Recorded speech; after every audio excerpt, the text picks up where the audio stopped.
यह चांद का टुकड़ा कहाँ से ले आई बहू? दादी ने पोते को पहली बार गोद में लेकर कहा था। जरा तो मेरे बुढ़ापे का ख्याल किया होता। इसके जैसी सुंदर बहू कहाँ ढूंढती फिरूंगी मैं।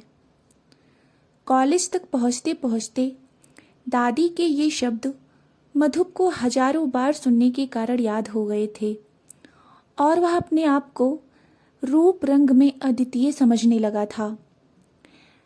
पापा का यह कहना कि सुंदर और स्मार्ट लगने से कुछ नहीं होगा, तुम्हें पढ़ाई खेल कूद में भी होशियारी दिखानी होगी, यह भी काम कर गया था और अब वह एक तरह से ऑलराउंडर ही बन गया था और अपने पर मर मिटने को तैयार लड़कियों में उसे कोई अपने लायक ही नहीं लगती थी।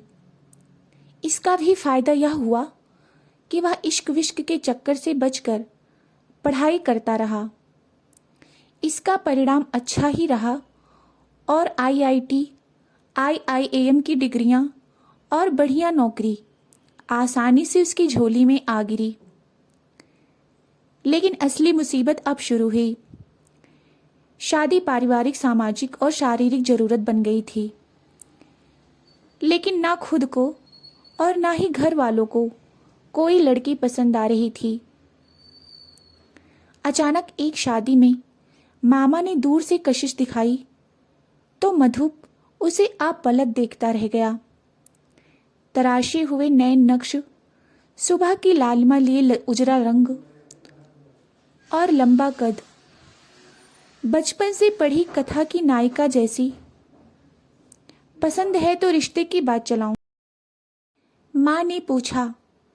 मधुप कहना तो चाहता था कि चलवानी वलवानी का चक्कर छोड़कर खुद ही जाकर रिश्ता मांग लो, लेकिन हेकड़ी से बोला, शोकेस में सजाने के लिए तो ठीक है, लेकिन मुझे तो बीबी चाहिए, अपने मुकाबले की पढ़ी लिखी कैरियर गर्ल।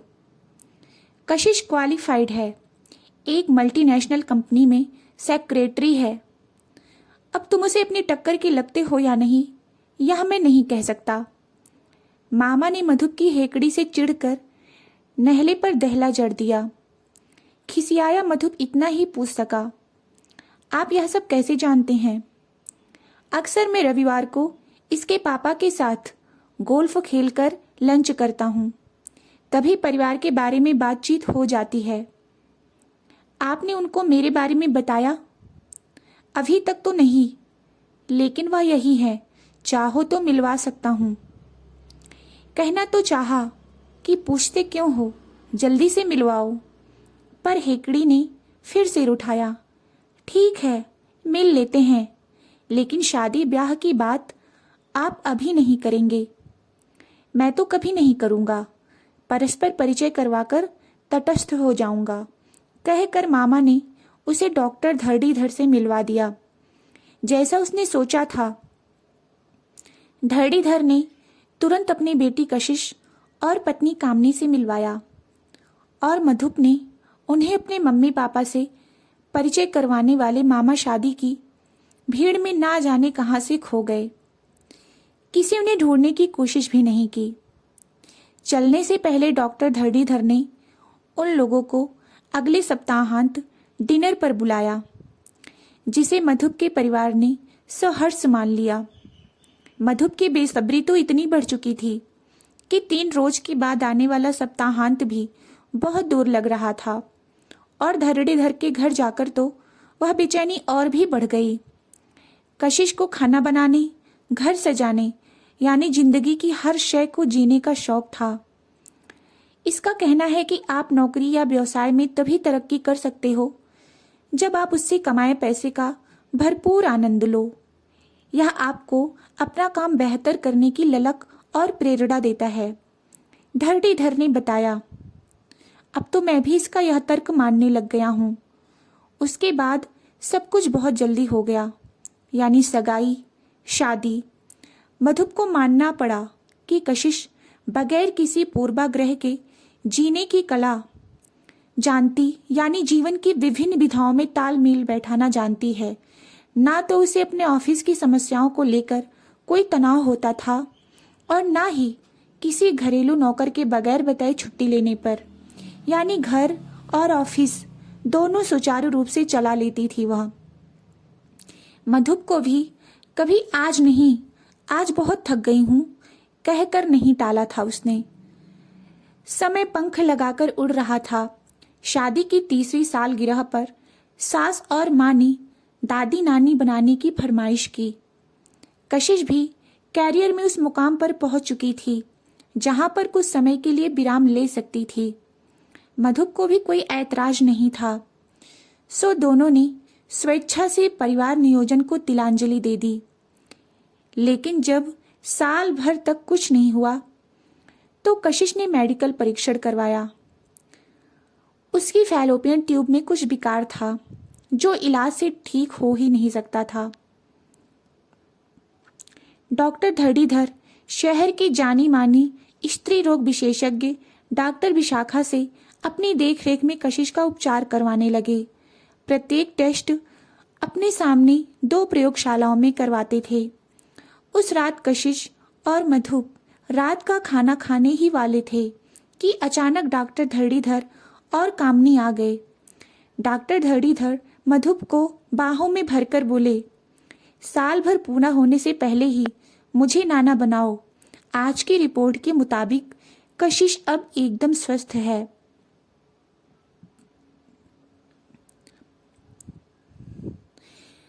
मगर अभी तो हमारे साथ चलो, कहीं जश्न मनाते हैं।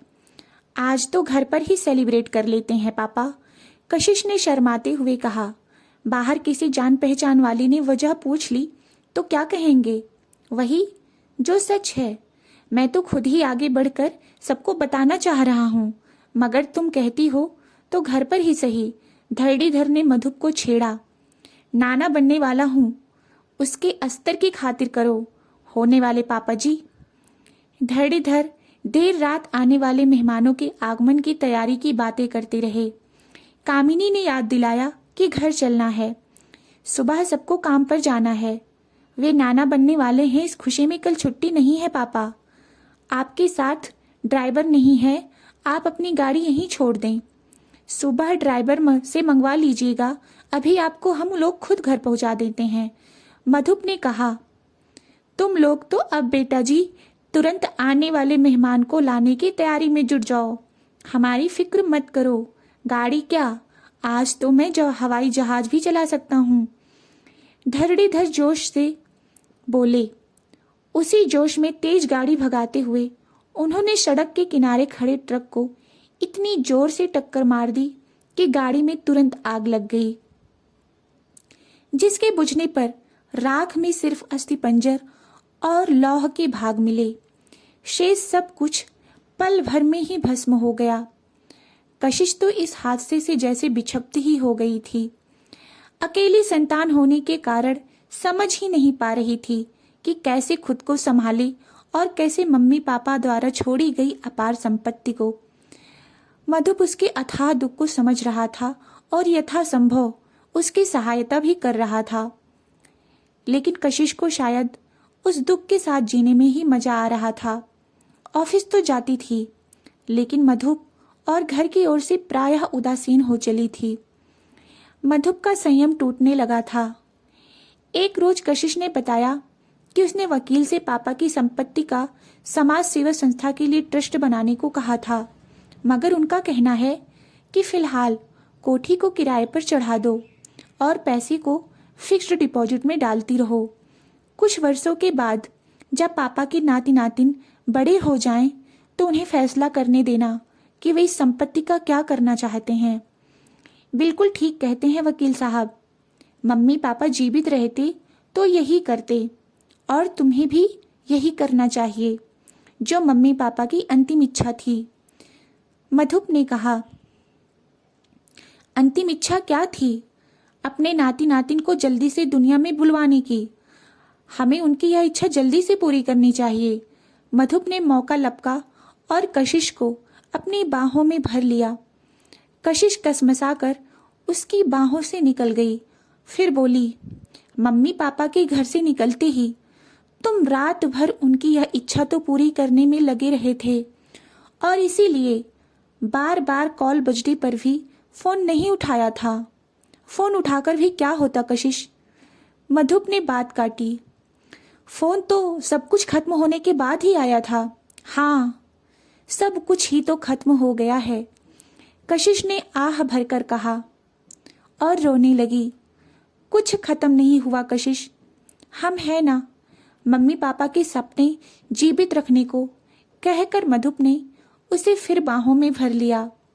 प्लीज मधुप, अभी मैं शोक में हूं। कब तक शोक में रहोगी? तुम्हारी इस तरह से शोक में रहने से मम्मी पापा लौट आएंगे। कशिश ने मायूसी से सिर हिलाया, फिर बोली, मगर मुझे शिवा उनकी यादों में रहने के और कुछ भी अच्छा नहीं लगता। मगर मुझे ब्रह्मचारी बनकर रहना अच्छा नहीं लग रहा। अपनी पुरानी जिंदगी के साथ ही मुझे अब बच्चा भी चाहिए। मधुप ने आजिजी से कहा ना, मैं अभी उस मनोस्थित में नहीं हूं। मनोस्थित बनाना अपने हाथ में होता है कशिश। मैं अब बच्चे के लिए ज्यादा इंतजार नहीं करना चाहता। औलाद सही उम्र में होनी चाहिए ताकि अपनी सेवानिवृत्ति से पहले आप अपने बच्चों को जीवन में व्यवस्थित कर सकें। मधुप ने समझाने के स्वर में कहा। उफ, तो आप भी सोचने लगे हैं, और वह भी बहुत दूर की? कशिश व्यंग से बोली। मधुप तिलमिला गया। कशिश समझती क्या है अपने आप को, बजाय इसके कि उसके संयम और सहयोग की सराहना करे। कशिश तो उसका मजाक उड़ा रही है। बहुत हो गया, अब कशिश को उसकी औकात बतानी ही पड़ेगी। बेहतर रहेगा तुम भी ऐसा ही सोचने लगो। मधुप ने भी उसी अंदाज में कहा। अगर ना सोचूं तो मुझे मजबूरन तुम्हें तलाक देकर औलाद के लिए दूसरी शादी करनी होगी। बहुत इंतजार कर लिया, अब मैं और मेरे माता पिता बच्चे के लिए और इंतजार नहीं कर सकते। कशिश फिर व्यंग से हंस पड़ी। यही वजह तलाक के लिए काफी नहीं होगी, जानता हूं, और उंगली टेढ़ी करनी भी आती है। तुम्हें चरित्रहीन साबित करके आसानी से तलाक ले सकता हूं। फर्जी गवाह या फोटो तो 1000 मिलते हैं। तुम्हें तो उनकी तलाश भी नहीं करनी पड़ेगी। मेरी तरक्की से जले भुने बहुत लोग हैं। तुम जो चाहोगे उससे भी ज्यादा मुफ्त में कह देंगे। कशिश के कहने के ढंग से मधुप भी हंस पड़ा। तलाक की बात कशिश को बुरी तो बहुत लगी थी, लेकिन इस समय वह बात को बढ़ाकर एक और समस्या खड़ी नहीं करना चाहती थी, सो उसने बड़ी सफाई से बात बदल दी। फोटो के जिक्र पर याद आया मधुप, आज के अखबार में तुमने सुशील का फोटो देखा? हाँ, और उसे पेज 3 पर आने के लिए बधाई भी दी। मधुप हंसा। कब से हाथ पैर मार रहा था इसके लिए। बात आई गई हो गई। 3-4 रोज के बाद कशिश अपनी अलमारी से कुछ ढूंढ रही थी कि सैनिटरी नैपकिन के पैकेट पर नजर पड़ते ही वह चौंक पड़ी। 2 महीने से ज्यादा हो गए उसने इनका इस्तेमाल ही नहीं किया।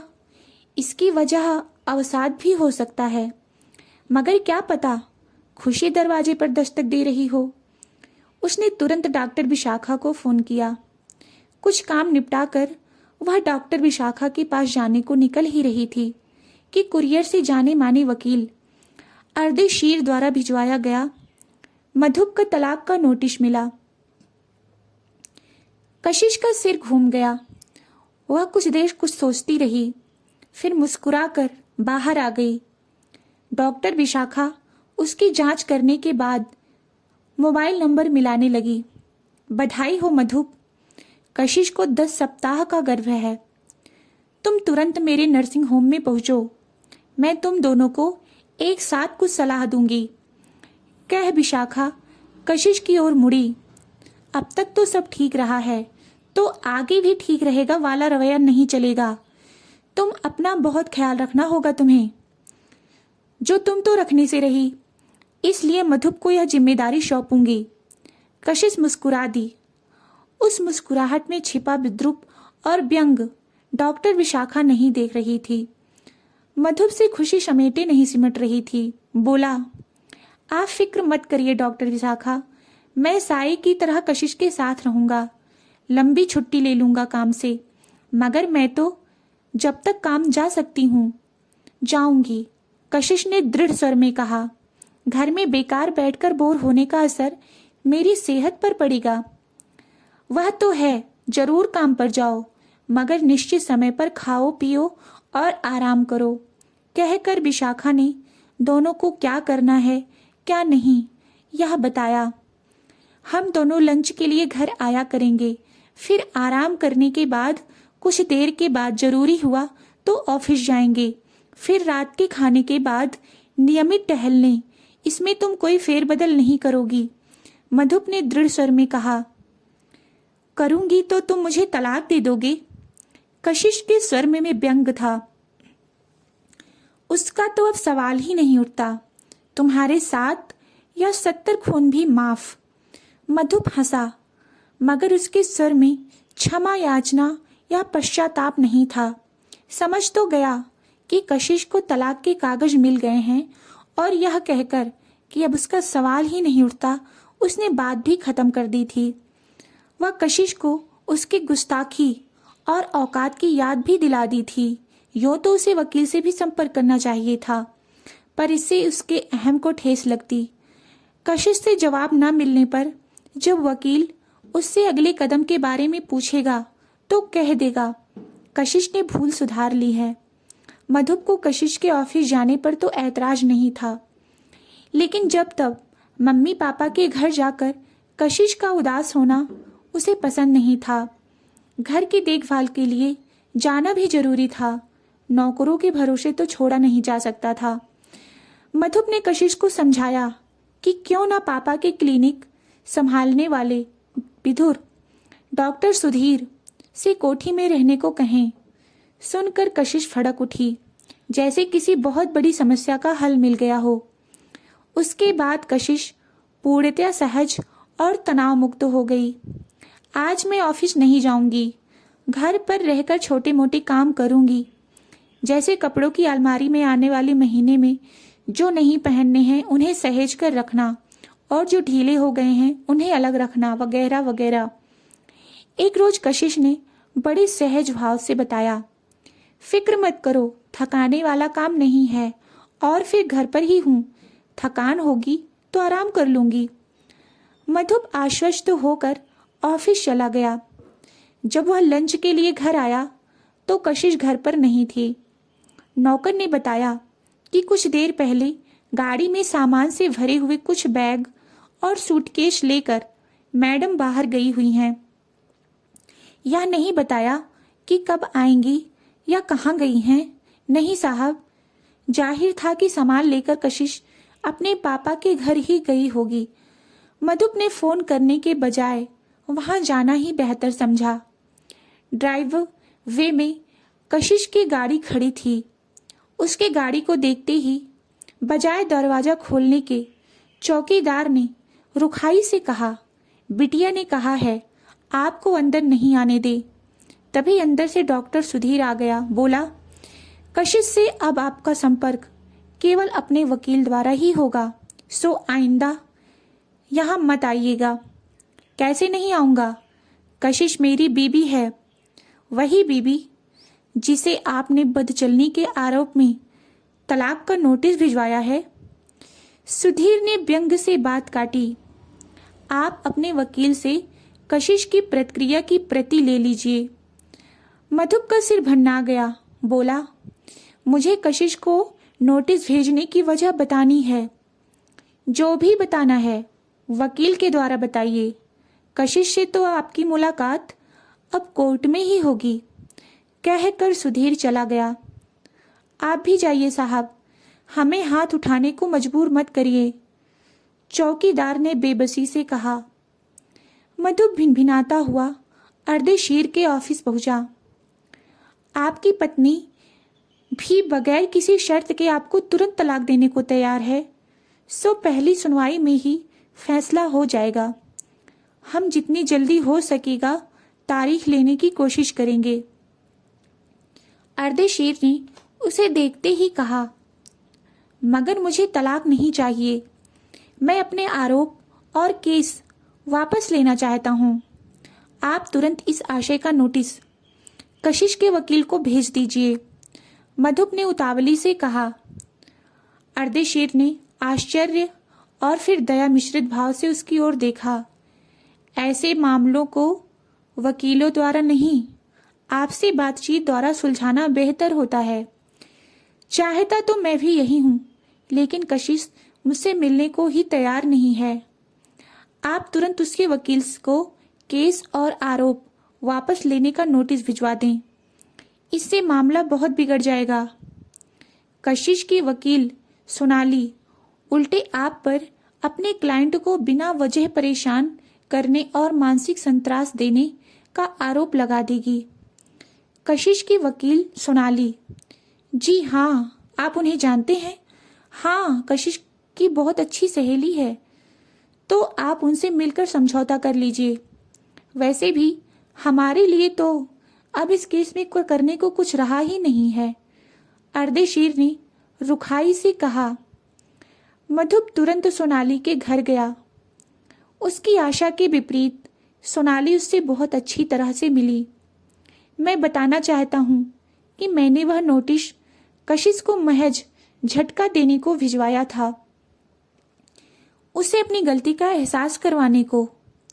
उसके गर्भवती होने की खबर मिलते ही मैंने उससे कहा भी था कि अब तलाक का सवाल ही नहीं उठता, तो बात को रफा दफा करने की बजाय कशिश ने मामला आगे क्यों बढ़ाया सोनाली? क्योंकि तुमने उसकी स्वाभिमान को ललकारा था मधु, या यह कहो कि उस पर अपनी मर्दानगी थोपनी चाहिए थी। यदि उसी समय तुम नोटिस भिजवाने के लिए माफी मांग लेते तो हो सकता था कि कशिश मान जाती, लेकिन तुमने तो अपने वकील को भी नोटिस खारिज करने को नहीं कहा, क्योंकि इससे तुम्हारा अहम आहत होता था। मानती हूं सर्वसाधारण से हटकर हो तुम, लेकिन कशिश भी तुमसे 19 नहीं है, शायद 21 ही होगी। फिर वह क्यों बनवाए स्वयं को डोरमैट? क्यों लहूलुहान करवाए अपना सम्मान? सोनाली बोली, मेरी चरित्रहीनता वाले मिथ्या आरोप को मानकर क्या वह स्वयं ही खुद पर कीचड़ नहीं उछाल रही? नहीं मधु, कशिश का मानना है कि विवाह एक पवित्र रिश्ता है जो दो प्यार करने वालों के बीच होना चाहिए।